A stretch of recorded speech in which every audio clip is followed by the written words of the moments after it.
Hello, नमस्कार। जय भोजपुरी, जय भोजपुरिया। आप सब के बीच में एक पूर्वी छोटा सा भेज रहा हूँ।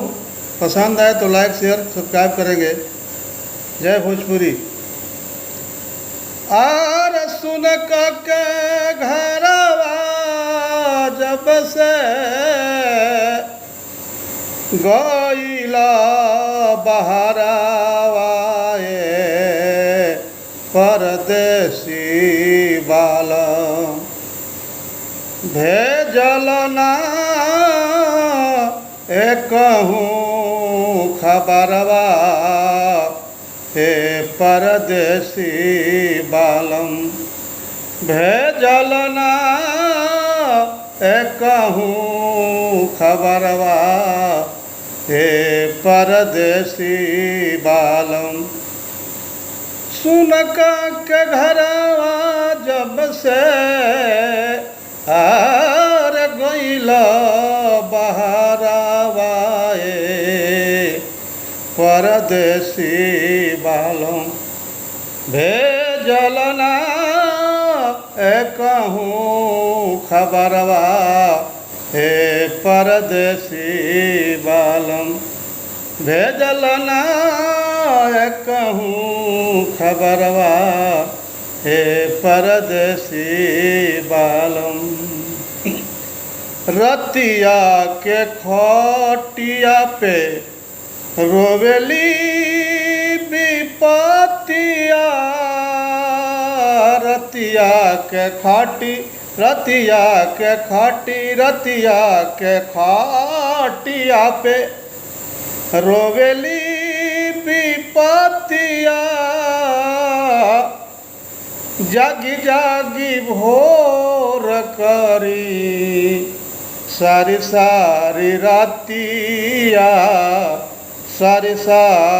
रतिया ऐसे निमन रहे हो बालम जी हो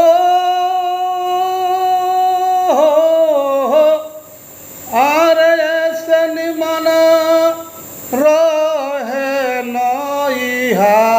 नैहरावा हे परदेसी बालम भेजल ना कवन खबरवा हे परदेसी बालम भेजल ना कवन खबरवा हे परदेसी बालम चढ़ल जवानिया में हम के तड़पैबा चढ़ल जवानिया में हम के तड़पैबा हमरा के छोड़ी सैया परदेस चल जाइबा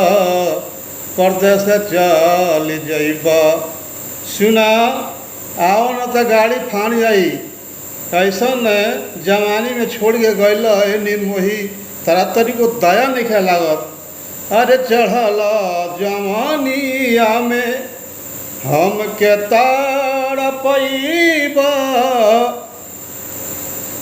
आरे चढ़ल जवानिया में हम के तड़पैबा हमरा के छोड़ी के परदेस चल जइबा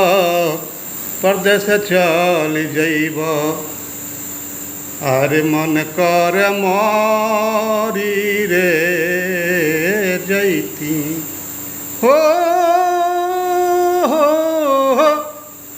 आर मन कर मारी जैती खाई के जहरावा परदेसी बालम भेजल ना कवन खबरवा हे परदेसी बालम भेजल ना कवन खबरवा हे परदेसी बालम भेजल ना कवनो खबरवा हे परदेसीवा।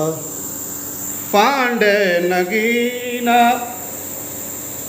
परदेसी हो गई ले, पांडे नगीना पांडे नगीना पांडे नगीना परदेसी हो गई ले।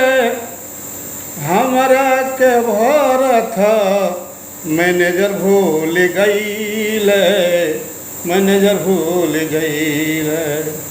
पांडे नगीना परदेसी हो गई ले, हमरा के भरत जी मैनेजर भूल गई ले, मैनेजर भूल गई ले। आर मन कर मोरी रे जैती हो, आर मन कर मोरी जैती पिटी पिटी के छाती परदेसी बालम। भेजलना कवनो खबरवा हे परदेसी बालम, भेजलना कवनो खबरवा हे परदेसी बालम, भेजलना कवनो खबरवा हे परदेसी बालम।